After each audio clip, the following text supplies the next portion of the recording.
Hey guys, Casey with RDA Concepts. I'm out here running a couple of drills and I wanted to take a minute and go over some fundamentals with you. Today we're going to talk about grip and stance. I believe of the three core groups of fundamentals, I believe that grip and stance is kind of where it all starts. It's the foundation. It's hard to build good fundamentals if you don't have a good grip and a good stance. The stance is secondary to the grip.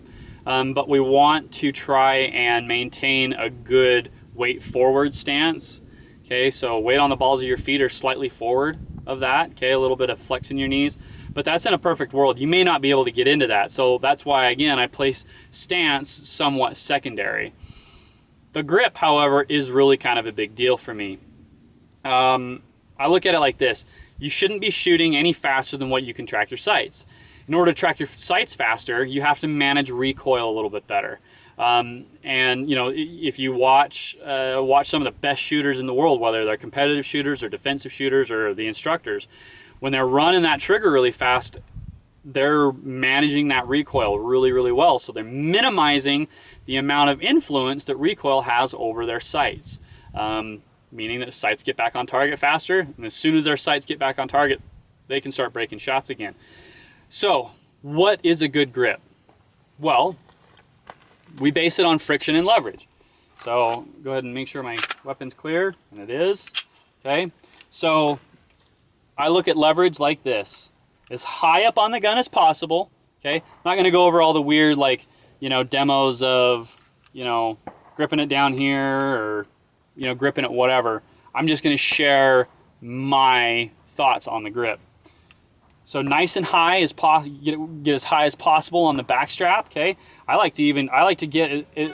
I basically want to get to where the webbing of my hand is actually being folded over, because then I know I've got a good positive grip over the gun. I'm maximizing my leverage over the gun. Our support hand comes in, same thing, nice and high. Okay, I don't want to be down here like this. I want to be nice and high. Okay, thumbs forward, so we're locking. So we lock out the bones in our hand.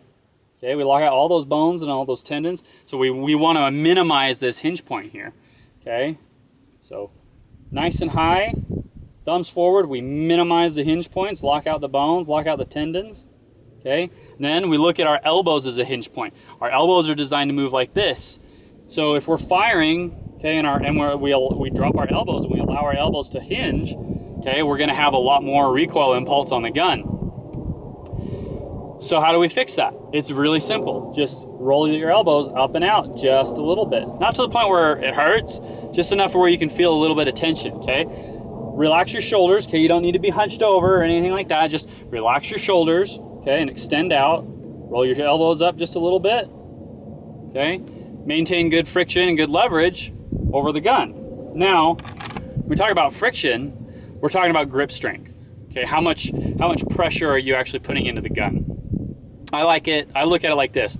I like 100% and 100%, meaning 100% with both hands. Now that's different for everybody, because, you know, some people are a lot stronger than others. Some people have bigger hands, smaller hands, whatever. So try this. Grip the gun with your right hand, if you're right-handed. Grip the gun with your right hand as hard as you can until you start to feel a little bit of pain, and then just back it off just a little bit. And then put your support hand on the gun and do the same thing. Grip it as hard as you can until you start to feel a little bit of pain, or you start to get a little bit of shake. That's another good way to tell. If the gun starts to shake, you're gripping it too tight. So grip it until you start to feel a little bit of pain, or it starts to shake, and then back it off just a little bit.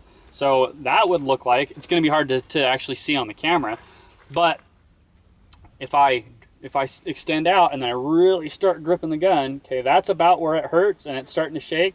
So back it off about 5% or whatever. You know, like I said, it's different for everybody. Now everything's nice and solid and still, and I can break my shots. So remember, grip and stance are the building blocks. That's kind of where it all starts. You can't run the trigger faster than you can track your sights, and it's really hard to track your sights quickly if your front sight's going all over the place because you're not managing recoil better.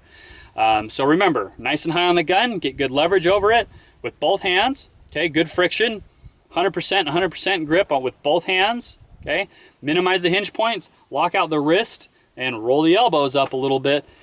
Stand with a little bit of your weight forward. Okay, balls of your feet are slightly forward of.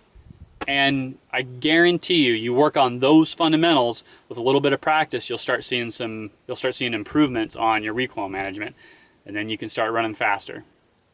So again, I'm Casey with RDA Concepts. Hope this helped. Please like, subscribe if you have any questions or comments or suggestions, or if you want to just tell me I'm crazy and I'm full of shit, that works too. So until next time, stay safe.